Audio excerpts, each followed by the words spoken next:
Sumangatmu, sumangatku. Auli nurangga sila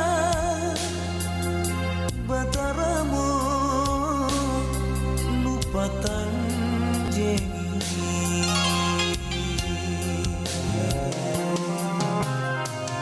Leco rimang kananku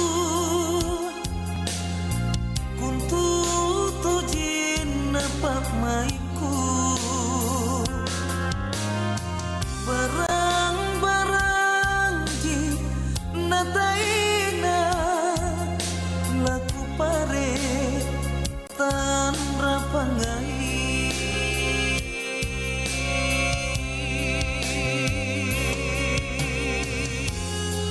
Sadra kilung ku pandalekan belo-belo pangaingku. Auli buli tumami naki pare kapangutangi.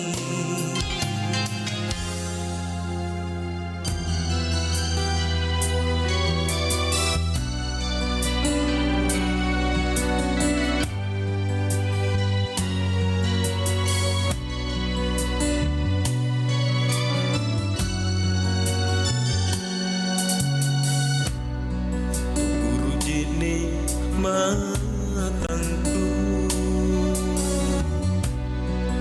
natuli kunawa nawa pacenya waku dingin-dingin pak maiku.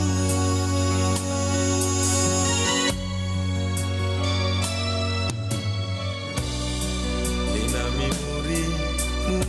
murinu tina tomi kakalamu landri bakanu nuling kamangi rianja.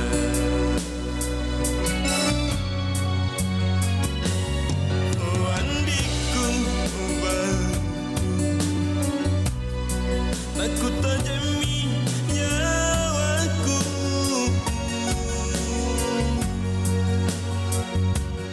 risik kamar biasa tan alo tan nijapai. Oh andiku obaku bela tajami lampanu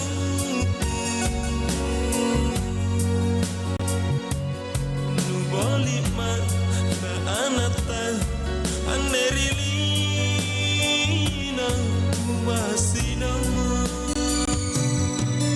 batara kitari nakisarimo ritenenya.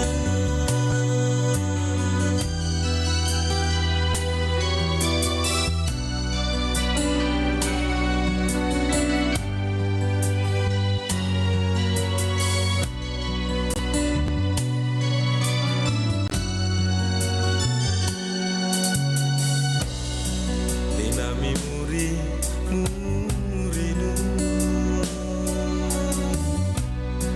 tina tomi kakalamu landri bakanu nuling kamangi rianja.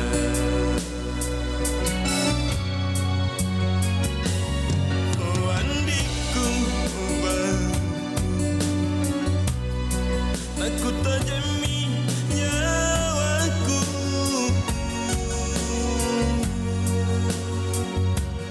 risik kamar biasa tan alo tan nijapai.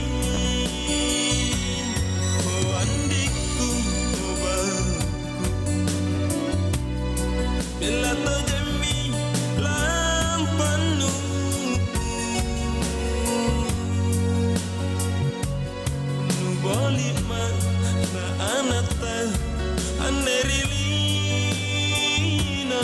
kumasina katara kitarima nakisarima riteneya batara kitarima nakisarima riteneya.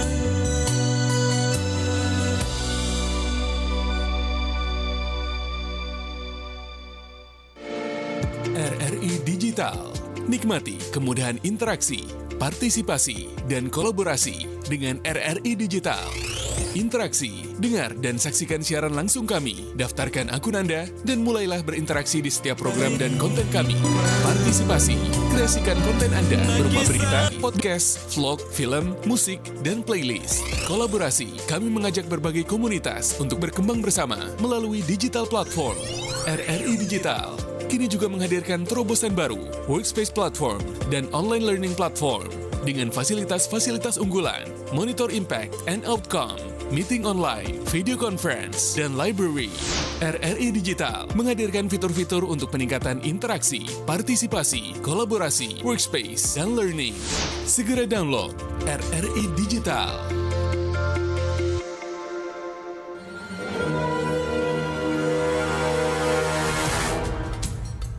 Sahabat, buat kamu yang sering traveling menggunakan pesawat, pasti tidak sadar kalau kursi nomor 13 tidak pernah ada di pesawat. Biasanya, setelah nomor 12 akan langsung ditempati bangku nomor 14. Atau penomoran bangku pesawat menggunakan abjad A1, A2, A3, dan seterusnya. Kenapa demikian? Dilansir dari witivit.com, hingga saat ini manusia masih mengaitkan angka 13 dengan kesialan, angka buruk, atau ketidakberuntungan. Meski tidak ada penelitian angka 13, hampir setiap maskapai penerbangan dunia, terkhusus Indonesia, menghargai kepercayaan penumpang soal mitos ini. Salah satu tujuannya agar tidak kehilangan penumpang. Alasan sederhana ini pula yang membuat seluruh pesawat juga tidak memasukkan angka 13 di peta birunya. Assalamualaikum warahmatullahi wabarakatuh. Selamat siang sahabat budaya dimanapun Anda berada. Senang rasanya untuk siang hari ini kembali lagi saya Dewi Satriani menemani Anda di program acara kita, yaitu obrolan khusus kita Indonesia It's Me. Baik sahabat budaya, gimana kabar Anda? Mudah-mudahan saja dalam keadaan sehat walafiat ya. Amin. Baik, kali ini di program acara obrolan khusus kita Indonesia, kita akan membahas terkait dengan virtual reality, pintu gerbang wisata masa depan. Bagaimana dengan pembahasan kita kali ini? Baik, melalui Zoom kita sudah tersambung dengan narasumber kita. Beliau adalah dosen Prodi D3 Bina Wisata Universitas Fajar. Ada Ibu Meidi Putri Utami STR Part MSc. Langsung aja kita menyapa beliau. Iya, Assalamualaikum Ibu Meidi. Waalaikumsalam warahmatullahi Kak Dewi. Izin menyapa juga untuk pendengar setia RRI Makassar. Selamat siang. Iya, selamat siang Kak Meidi. Kak Meidi, kali ini kita akan membahas terkait dengan virtual reality pintu gerbang wisata masa depan. Nah, Kak Meidi, bagaimana teknologi VR bisa mengubah cara kita berwisata di masa depan nih? Oh baik, sebelumnya saya ucapkan terima kasih dulu ya Kak Dewi atas kesempatannya. Senang sekali rasanya hari ini bisa berbagi insight tentang VR atau virtual reality lebih tepatnya. Nah, berbicara tentang bagaimana VR akan mengubah cara kita berwisata di masa depan, kalau dulu kita mengenal pariwisata itu lebih kepada brosur, foto, ataupun video. Namun sekarang ini VR itu memberikan pengalaman yang lebih unik lagi, lebih menarik lagi.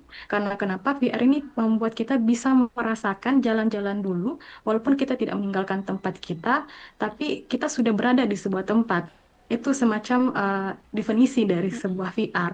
Namun kalau sekarang orang-orang membayangkan bagaimana sih VR itu, VR itu adalah sebuah kacamata besar. Mungkin kalau kita pernah lihat ya sering sekali digunakan pada hiburan-hiburan seperti game.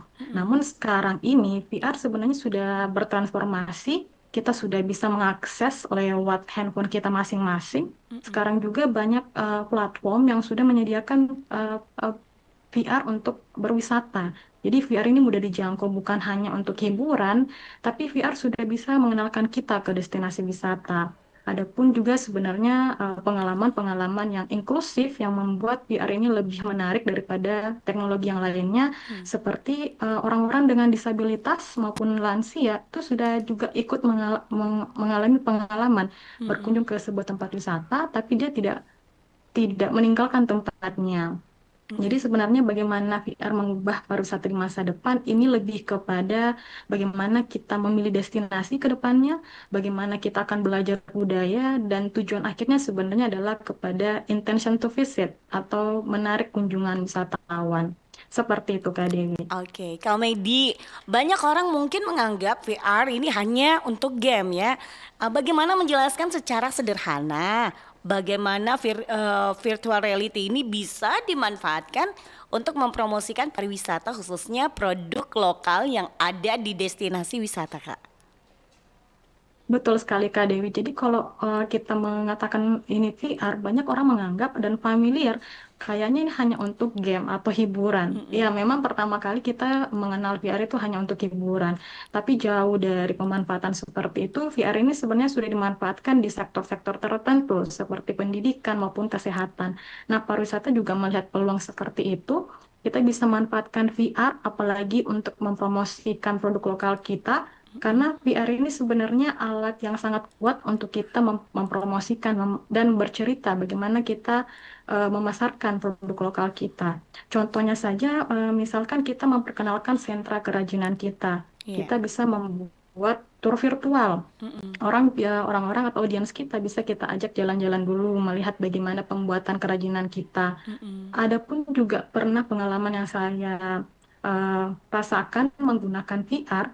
Itu sebuah negara mempromosikan produk lokal mereka di suatu website menggunakan VR. Kita diajak jalan-jalan melihat baju tradisional mereka, makanan khasnya, dan ternyata itu membuat pengalaman kita lebih mendalam, sehingga ujung-ujungnya kita mau berkunjung secara langsung ke tempat tersebut. Seperti itu untuk mungkin perbandingan bagaimana VR digunakan di dalam hiburan dan pariwisata tentunya. Oke, kalau Kak Medi, nah tema kita hari ini sangat erat kaitannya dengan nasionalisme nih. Bagaimana penggunaan VR untuk mempromosikan produk lokal bisa kita anggap sebagai bentuk bela negara? Baik, berbicara tentang bela negara, Kak Dewi, biasanya kalau kita bilangnya bela negara itu ujung-ujungnya pandangan kita yang selalu bersifat militer. Padahal bela negara itu kan sebenarnya sangat luas cakupannya. Kita bisa menjaga, melestarikan, mempromosikan atau memperkenalkan identitas bangsa kita. Nah, dengan teknologi canggih seperti VR ini bisa saja kita memperkenalkan produk kita sampai ke luar negeri. Karena ini namanya teknologi yang canggih. Jadi setiap negara sepertinya memang sudah memanfaatkan VR untuk pariwisata, saya lihat, sehingga untuk membantu kita mempromosikan identitas bangsa kita, itu sudah pilihan yang tepat. Nah, bagaimana kalau kita mempromosikan kerajinan kita, mempromosikan destinasi kita ke masyarakat luas hingga masyarakat internasional? Menurut saya itu sudah termasuk dalam bela negara. Kita mempromosikan produk lokal dan itu merupakan ciri bangsa kita. Seperti itu Kak Dewi. Adakah contoh konkret nih Kak Medi, bagaimana pelaku usaha di bidang pariwisata ini bisa memanfaatkan VR untuk menampilkan produk lokal mereka, misalnya kerajinan tangan atau kuliner khas daerah? Oh, baik. Contoh konkret sebenarnya mungkin kalau kita memperkenalkan produk lokal kita, biasanya itu melalui event atau pameran. Nah, itu kan bentuknya ya konvensional, bisa menggunakan foto ataupun video. Nah, jika menggunakan VR, kita bisa memberikan pengalaman yang lebih interaktif lagi. Misalnya kita dalam stand UMKM ataupun buat pameran kita hadirkan headset VR ini, di mana kita memperlihatkan konten-konten produk lokal kita, bagaimana kita produk lokal kita dibuat dari awal hingga akhir, dan itu sebenarnya ada filosofi di dalamnya. Sehingga memang cukup berbeda kalau kita menggunakan foto atau video yang hanya bisa melihat dari satu sudut pandang saja, tapi kalau VR ini, karena kelebihannya kita bisa melihat dari berbagai sudut pandang, itu memberikan perasaan yang lebih mendalam, kita seakan-akan ikut terjun ke dalam dunia virtual tersebut. Jadi untuk memberikan ketertarikan atau berkunjung secara langsung itu lebih kuat sepertinya Kak Debbie. Oke, seperti itu.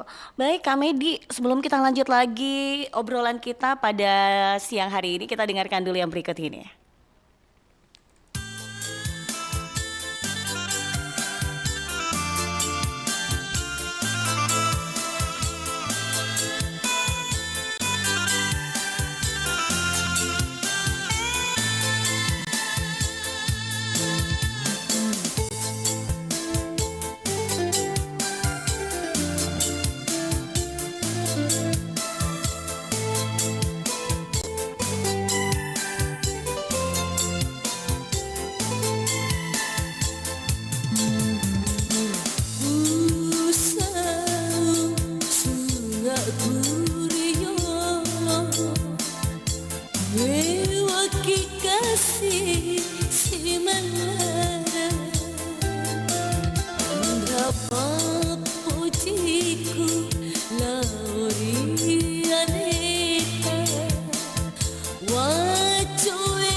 Turio melaki kasih si malara.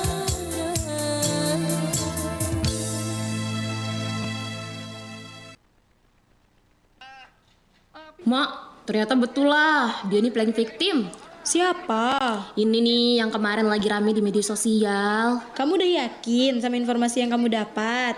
Mak, yakin lah. Di mana-mana udah kesebar nih infonya. Pemirsa, berdasarkan hasil penyelidikan, artis berinisial A yang kemarin sempat viral resmi ditetapkan sebagai korban. Loh, Sehingga Lan. berita yang selama Ini kan yang kamu omongin barusan kan? Nah, iya nih. Tapi ternyata dia beneran tersakiti tahu, Ra, bukan playing victim. Makanya bijak dalam bersosial media. Jangan langsung percaya sama informasi-informasi yang beredar. Ya kan?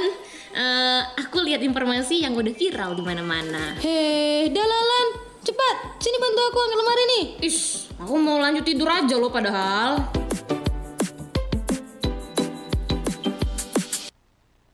Cerita di balik nama Jalan Buah Batu Bandung. Ribuan tahun lalu, sebelum kota Bandung seperti sekarang, kota ini merupakan danau raksasa yang disebut Danau Bandung Purba. Perlahan danau tersebut surut. Terlihat sisa-sisa dasar danau berbentuk cekungan-cekungan kecil membentuk telaga yang penuh dengan bebatuan. Di telaga itu tumbuh pohon-pohon mangga di sekitarnya. Melihat kondisi itu, warga yang tinggal di sekitar kawasan tersebut memiliki ide untuk membuat nama. Dengan spontan, tercetuslah nama Buah Batu.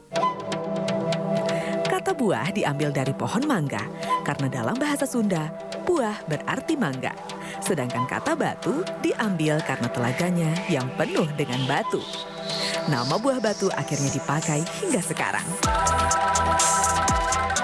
Kini Jalan Buah Batu menjadi kawasan bisnis yang maju, terbukti dengan banyaknya pusat perbelanjaan, toko dan sekolah. Jalan Buah Batu adalah penghubung kawasan kota dengan daerah Bandung Selatan.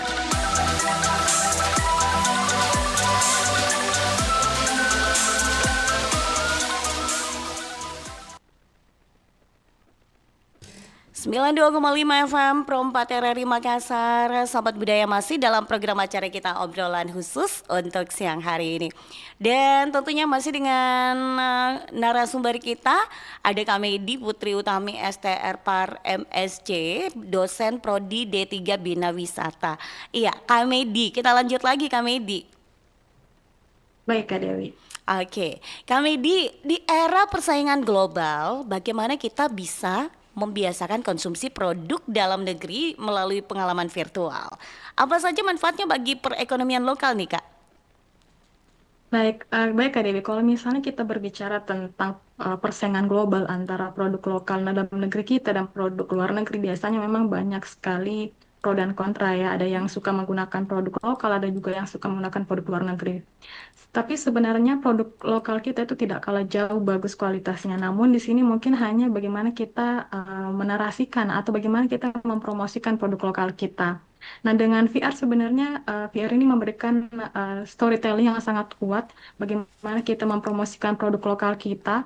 Dengan pemanfaatan VR seperti ini, kita bisa memperlihatkan produk kita secara 3 dimensi. Sehingga ini bisa mengakses lintas batas ya, bukan hanya orang dalam negeri saja yang bisa melihat, tapi orang luar. Sehingga ini bisa memicu untuk pembelian. Lewat VR juga kita bisa tunjukkan sebenarnya proses-proses bagaimana kerajinan kita dibuat dari awal hingga akhir, serta kenapa penting untuk membeli produk kita, dan kenapa penting juga produk dalam negeri kita selalu didukung untuk dipromosikan. Kalau manfaatnya lebih tepatnya sebenarnya bukan hanya dalam perekonomian, tapi bagaimana ini meningkatkan demand secara langsung, memperluas pasar tentunya, serta efek domino di sektor pariwisata. Begitu Kak Dewi. Oke. Apa tantangan yang terbesar yang dihadapi oleh industri pariwisata lokal dalam mengadopsi teknologi canggih seperti VR, Kak? Oke, tantangan terbesar ya, berbicara tentang tantangan terbesar tentunya ini yang harus dihadapi ya Kak Dewi, apalagi kita mengadopsi teknologi yang canggih seperti VR ini. Menurut saya pertama, jika kita menggunakan VR atau memanfaatkan VR, biaya produksi kontennya ini cukup mahal. Jadi bagaimana kita memberikan konten yang menarik dan interaktif itu tentunya juga membutuhkan biaya yang sangat besar. Kemudian yang kedua, sumber daya manusia. SDM yang masih sedikit paham sama teknologi seperti ini, ya walaupun tidak kita pungkiri ya, kita sebenarnya sudah paham, sudah fasih dalam menggunakan teknologi yang berkembang saat ini. Tapi dalam teknologi canggih seperti VR, ya mungkin saja kita mengenalnya, tapi kita tidak tahu bagaimana mengoperasikannya secara maksimal.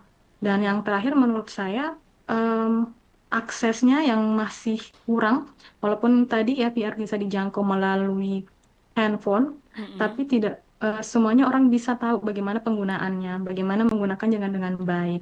Tapi sebenarnya tantangan ini bisa dihadapi Kak Dewi dengan kolaborasi, seperti itu. Oke. Nah, Kak Medi, bagaimana peran generasi muda dalam mengembangkan konten VR yang menarik, autentik, dan mampu membangkitkan rasa cinta terhadap produk lokal, Kak? Oke, berbicara tentang generasi muda ini sangat menarik ya Kak Dewi, tentang perannya. Mereka memiliki peran yang sangat penting sebenarnya. Generasi muda ini biasanya memang selalu diistilahkan sebagai the rising market, calon wisatawan masa depan. Mereka itu selalu membuat tren perjalanan. Jadi apapun yang viral-viral pasti datangnya dari generasi-generasi kekinian saat ini. Nah, bagaimana mereka bisa memanfaatkan VR untuk mempromosikan misalnya produk lokal kita? Ya dengan cara mereka yang kekinian dan kreatif, bagaimana mereka membuat sebuah konten yang autentik bukan hanya untuk pasarnya mereka saja, tapi audiens yang sangat luas. Jadi peluang besar sekali bagi kita sebenarnya untuk mengembangkan pariwisata dan produk lokal secara lebih modern jika kita memang memasukkan peran generasi muda dalam pengembangan seperti ini. Oke. Nah, ini selain mempromosikan produk, bagaimana VR bisa digunakan untuk memberikan edukasi tentang sejarah dan proses pembuatan produk lokal agar wisatawan lebih menghargai nilai-nilai di baliknya? Ya, betul sekali Kak Dewi. VR ini bukan hanya mempromosikan sebuah produk, tapi kita bisa bercerita di dalamnya. VR ini membangun rasa penasaran dan keinginan kita untuk melihat secara langsung. VR ini bisa menjadi media edukasi yang efektif karena sifatnya itu lebih kreatif dan imersif, lebih luas istilahnya. Jadi tidak hanya sekedar melihat bagaimana bagaimana kita mempromosikan sebuah produk, tapi kita bisa mengajak audiens kita merasakan sejarah, budaya, dan proses dari pembuatan kerajinan tangan misalnya. Kan itu dalamnya termasuk ada filosofinya. Jadi dengan pengalaman yang mendalam seperti ini, audiens ataupun wisatawan ini lebih menghargai nilai-nilai di baliknya, seperti itu Kak Dewi. Oke, kalau begitu sebelum kita lanjut lagi nih Kak Medi, kita dengarkan dulu yang berikut ini ya.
Weh, cupu.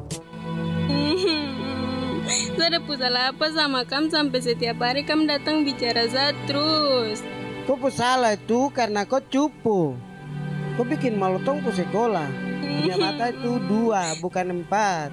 Sisio, masih kecil lagi sustilang macam ini. Makanya rawat mata itu baik-baik. Kau ini masih SMP supaya pakai kacamata tebal. Macam dengan orang tua saja. Bikin malu, kau bikin malu. Kamu jahat sekali, lebih baik sama mati saja sudah.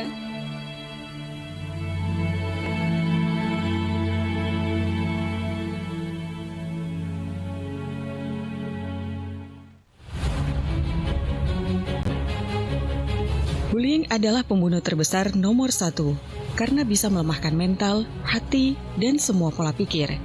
Keadaan tersebut dapat membuat korbannya enggan melanjutkan hidupnya kembali.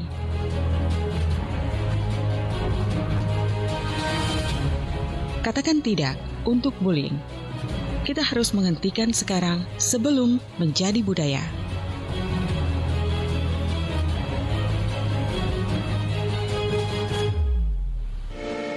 RRI Digital. Nikmati kemudahan interaksi, partisipasi, dan kolaborasi dengan RRI Digital. Interaksi, dengar, dan saksikan siaran langsung kami. Daftarkan akun Anda dan mulailah berinteraksi di setiap program dan konten kami. Partisipasi, kreasikan konten Anda berupa berita, podcast, vlog, film, musik, dan playlist. Kolaborasi, kami mengajak berbagai komunitas untuk berkembang bersama melalui digital platform. RRI Digital kini juga menghadirkan terobosan baru, workspace platform, dan online learning platform dengan fasilitas-fasilitas unggulan, monitor impact and outcome, meeting online, video conference, dan library. RRI Digital menghadirkan fitur-fitur untuk peningkatan interaksi, partisipasi, kolaborasi, workspace, dan learning. Segera download RRI Digital. RRI mempersembahkan sebuah program inspiratif yang mengangkat nilai-nilai positif dari gotong royong, toleransi, cinta tanah air, hingga kepedulian sosial. Kita Indonesia. Kau dan aku memeluk bineka kita bersatu. Launching serentak di seluruh Indonesia tanggal 21 Juli 2025. Dan jangan lewatkan live event nasional pada 23 Agustus 2025. Kita Indonesia. Indonesia sesungguhnya. Indonesiaisme. Baik, kita masih bersama di program acara kita, obrolan khusus bersama Kak Medi yang akan membahas, yang terus membahas pembahasan kita pada hari ini. Baik, langsung aja Kak Medi masih bersama kita? Iya Kak Dewi, betul sekali. Oke, Kak Medi kita lanjut lagi ya. Kira-kira bagaimana harapan Tai ini Kak Medi untuk masa depan pariwisata di Indonesia agar bisa maju dan berdaya saing dengan memanfaatkan teknologi khususnya VR? Oke Kak Dewi. Harapan tentunya untuk masa depan dalam penggunaan VR khususnya dalam pariwisata, saya berharap sebanyak VR ini menjadi pintu gerbang seperti tema kita hari ini, wisata masa depan, bukan menggantikan perjalanan karena perjalanan itu tidak bisa digantikan secara fisik, orang-orang tetap akan berkunjung. Jadi orang yang akan datang itu tidak lagi bingung bagaimana kita berkunjung ke sebuah tempat, mereka sudah ada gambaran, sudah ada preview, mereka datang lebih siap, lebih paham budaya kita, dan lebih menghargai destinasi kita. Jadi dengan perkembangan teknologi yang maju seperti ini, kolaborasi tentunya sangat diperlukan dari berbagai pihak, sehingga harapannya tentu pariwisata kita lebih berkualitas dan berkelanjutan untuk generasi yang masa datang. Oke, Kak, closing statement tak dulu untuk para pendengar, ini terutama bagi para pelaku usaha dan konsumen, agar kita bisa semua menjadi bagian dari kemandirian ekonomi bangsa, Kak. Baik, untuk pendengar RRI dan pelaku usaha tentunya dalam hal ini bidang pariwisata, mari kita dukung pariwisata dan pendukung lokal kita dengan cara memanfaatkan teknologi yang canggih seperti ini dengan cara yang lebih kreatif. Virtual reality ini hanya alat, ini membuka pintu sebenarnya bagaimana kita memanfaatkan untuk mempromosikan produk lokal kita dan tentunya juga destinasi. Tapi ini tergantung dari kita bagaimana kita menentukan langkahnya, Hanya saja memang perlu banyak sekali pelajaran-pelajaran yang harus kita temukan dalam menggunakan VR ini. Jadi teknologi ini sebenarnya membawa para pariwisata kita menjadi lebih kreatif, produk lokal kita lebih banyak yang tahu, lebih jauh lagi langkahnya, sehingga ini produknya akan lebih membanggakan seperti itu. Oke, baik Kak Medi, terima kasih banyak Kak Medi atas wawasan yang luar biasa hari ini. Semoga obrolan kita ini bisa menginspirasi lebih banyak orang untuk berani berinovasi di dunia pariwisata. Iya, untuk Kak Medi makin sukses selalu dan semangat Terima kasih juga, Kak menjalankan Dewi. selamat menjalankan aktivitasnya kembali Kak Medi ya. Oke, Kak Terima Medi sampai kasih. jumpa. Sampai Iya. jumpa, Kak Devi. Iya, Assalamualaikum warahmatullahi wabarakatuh. Waalaikumsalam warahmatullahi wabarakatuh.